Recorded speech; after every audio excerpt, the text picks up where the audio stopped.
বাঙালি জাতির পুণ্যস্থান, যেখানে ঘুমিয়ে আছেন বাঙালি জাতির পিতা আমাদের মহান নেতা বঙ্গবন্ধু শেখ মুজিবুর রহমান, সেই পুণ্যভূমি গোপালগঞ্জে আজ নির্বিচারে গুলি চালিয়ে নির্মমভাবে হত্যা করা হয়েছে মুজিব আদর্শে বিশ্বাসী অসংখ্য তাজা প্রাণকে।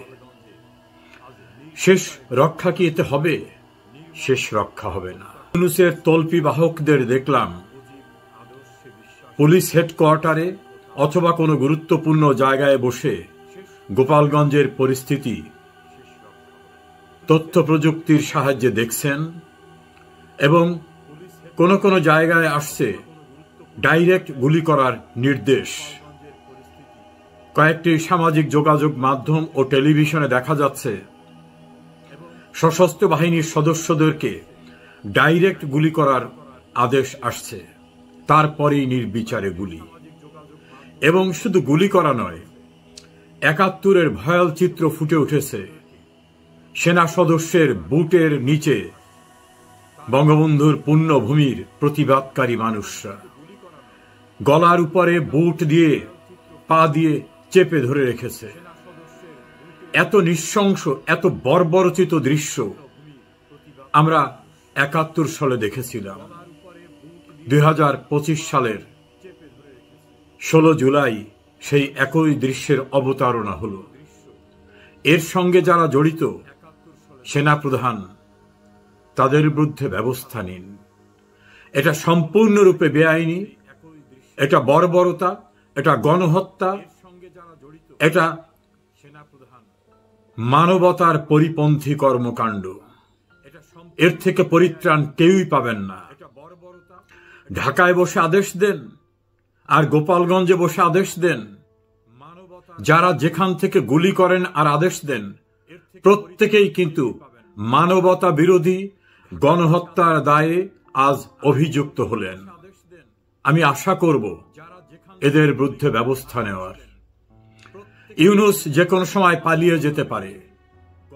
তার তল্পি বাহক, তার চামচা, তার দালাল, তার এই অপকর্মের সহযোগীরা, যারা আজকে ডিজিটাল মাধ্যমে গোপালগঞ্জের পরিস্থিতি পর্যবেক্ষণ করে নৃশংসতার আদেশ দিচ্ছেন, সেখানে উপদেষ্টা সজীব মাহমুদ আসিফ ভুইয়া, আসিফ নজরুল সহ অনেককে দেখা যাচ্ছে, নিশ্চয়ই এই অপকর্মের দায় থেকে অব্যাহতি পাবেন না। কি টার্গেট ছিল আজকের কর্মসূচির? টার্গেট ছিল বঙ্গবন্ধুর পুণ্যভূমি, বঙ্গবন্ধুর কবর, বঙ্গবন্ধুর মাজার গুড়িয়ে দেওয়া, গোপালগঞ্জে গিয়ে আস্ফালন করা। এই জঙ্গি পরিকল্পনা নিয়ে বিদেশে থাকা জঙ্গি বাবাদের পরামর্শে আজ গোপালগঞ্জে হামলা করা হলো। গোপালগঞ্জের মানুষও দেখিয়ে দিয়েছে, আবাল বৃদ্ধ বনিতা দল মত নির্বিশেষে সবাই রাস্তায় নেমে এসেছে। হাজার হাজার নয়, কয়েকটি টেলিভিশনের ধারাভাষ্যে তারা বলেছে লক্ষ লক্ষ মানুষ রাস্তায়। একটি পত্রিকার লাইভ ব্রডকাস্টে শুনলাম সাংবাদিক বলছেন, হেলিকপ্টার বা সাজোয়া যানে উদ্ধার করা না হলে এখান থেকে কেউ ফিরে যেতে পারবে না, এমন ভাবে মানুষ রাস্তায় বেরিয়ে আসছে। নারী পুরুষ আবাল বৃদ্ধ বনিতা। আগ্নেয়গিরির অগ্নি উদ্গীরণ শুরু হয়েছে বঙ্গবন্ধুর পুণ্যভূমি থেকে, সারা বাংলাদেশে ছড়িয়ে যাবে এটা। যারা আজকে পরিত্রাণ পাবার জন্য সেনাবাহিনীর জানের ভিতরে দৌড়ে আত্মরক্ষা করছেন, এই সারা বাংলাদেশটি একটা আগ্নেয়গিরির অগ্নি উদ্গীরণে পরিণত হয়ে যাচ্ছে। কোথায় পালাবেন? দাম্ভিকতা, আপনাদের পাকিস্তানি বাবারা, আপনারা যাদের জারজ সত্তার পরিচয় দেন, যারা স্লোগান দিয়ে বলেন এ বাংলা গোলাম আজমের বাংলা, যারা জিন্নার জন্মবার্ষিকী পালন করেন, যারা ক্লিন্টন ফাউন্ডেশনে টাকা দিয়ে বিদেশের সাহায্য নিয়ে তাদের জারজ সন্তানদের সহায়তায় বাংলাদেশটাকে একটা আফগানিস্তান, একটা জঙ্গিস্তান, একটা নতুন করে পাকিস্তানে পরিণত করতে চান, পরিত্রাণ হবে না। ৭১-এ আপনাদের বাবারা চেষ্টা করেও পরিত্রাণ পায়নি। আপনারা তো তাদের উত্তরসূরি। গোপালগঞ্জে আজ এক জারক সন্তান, জারজ এ কারণেই বলছি, স্লোগানে বলছে মুজিববাদ মুর্দাবাদ। তোর বাবার কাছে জিজ্ঞেস করবি, মুজিববাদ মানে ছিল পরাধীনতার শৃঙ্খল ভেঙে স্বাধীন বাংলাদেশ সৃষ্টি করা। মুজিবের মতবাদ ছিল শোষকদের তাড়িয়ে স্বাধীন সার্বভৌম রাষ্ট্র কায়েম করা। সেটা যদি মুর্দাবাদ করতে হয়, তোদের স্থান হবে পশ্চিম পাকিস্তানে। তোর বাবারা যেখানে আছে সেখানে যেতে পারবি না। ৭১ সনে বিহার থেকে তাড়িয়ে দেওয়া একটি মহল কিন্তু বাংলাদেশে পশ্চিম পাকিস্তানিদের পক্ষ নিয়েছিল, পরিত্রাণ হয়নি। এই দেশকে পূর্ব পাকিস্তানে পরিণত করতে চাওয়া তোমাদের আদর্শের বাবারাও কিন্তু পরিত্রাণ পায়নি। তারা বঙ্গবন্ধুর হত্যার পরে পাকিস্তানি পাসপোর্ট নিয়ে বাংলাদেশে এসেছিল। মাওলানা আব্দুর রহিম তার ইন্টারভিউতে বলেছিলেন, শেখ মুজিব না থাকলে আমাদের পরিত্রাণ থাকতো না। সেজন্য তিনি তার অনুসারীদের বলেছিলেন, ভুলেও কখনো শেখ মুজিবের সমালোচনা করবে না। শাহজিজ একই কথা বলেছিল, খানে সবুর একই কথা বলেছিল। পাকিস্তানি দালালেরা বাংলাদেশে যে বীজ বপন করে গেছে, তাদের সেই উত্তরসূরি বঙ্গবন্ধু ভবন গুড়িয়ে দিয়েছে। আজ টুঙ্গিপাড়ায় হামলা করতে চেয়েছিল, এই নির্বোধেরা জানে না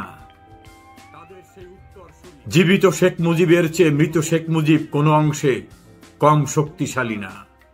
মুজিব একটি আদর্শের নাম, মুজিব একটি বিশ্বাসের নাম, মুজিব একটি দর্শন, মুজিব একটি অনুভূতি, যে অনুভূতি সারা বাংলায় বিস্তৃত হয়ে আছে, যে অনুভূতি গ্রামগঞ্জে শহরে নগরে বন্দরে সর্বত্র ছড়িয়ে আছে। বঙ্গবন্ধু একটি ভালোবাসা।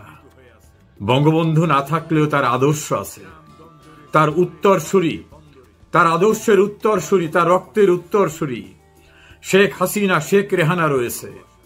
তার আদর্শের সন্তানেরা কোটি কোটি বাঙালিরা বেঁচে আছে। যতদিন বাংলাদেশে পথ করে লাল সবুজের পতাকা উড়বে, যতদিন বিশ্বের বুকে এই স্বাধীন বাংলাদেশ ভূখণ্ড থাকবে, মুজিব আদর্শ কেউ বিনাশ করতে পারবে না। তবে গোপালগঞ্জের মানুষদের স্যালুট জানাই। আজ তারা দেখিয়ে দিয়েছেন তাদের সুপ্ত ক্ষোভ আজকে বারুদের মতো বিস্ফোরিত হয়েছে। অনেককে মৃত্যুর মুখে ঢলে পড়তে হয়েছে। বিপ্লবে এই ত্যাগ শ্রদ্ধার সঙ্গে সারা বাংলাদেশ মনে রাখবে। অসংখ্য মানুষ গুলিবিদ্ধ হয়ে, নির্যাতনের শিকার হয়ে আজ বিভিন্ন হাসপাতালে রাস্তাঘাটে পড়ে আছে।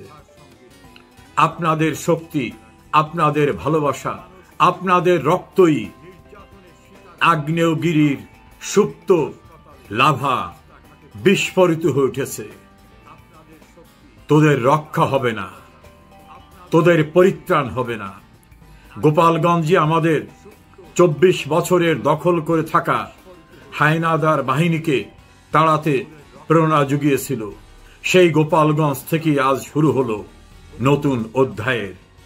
বাংলাদেশের দেশের বাইরে যে যেখানে আমরা বাঙালিরা আছি, আমাদের লড়াই শুরু হয়ে গেল অপ্রতিরোধ্য গতিতে। এই অন্ধকার থেকে গোপালগঞ্জের মানুষের রক্তের প্রতিটি কণা আমাদের শক্তি যোগাবে। আমরা নিশ্চিতভাবে বিশ্বাস করি আমাদের লড়াই চূড়ান্তভাবে নতুনভাবে আবার শুরু হলো। বিজয় আমাদের অনিবার্য, এই বিজয় কেউ ঠেকিয়ে রাখতে পারবে না। জয় হোক বঙ্গবন্ধুর।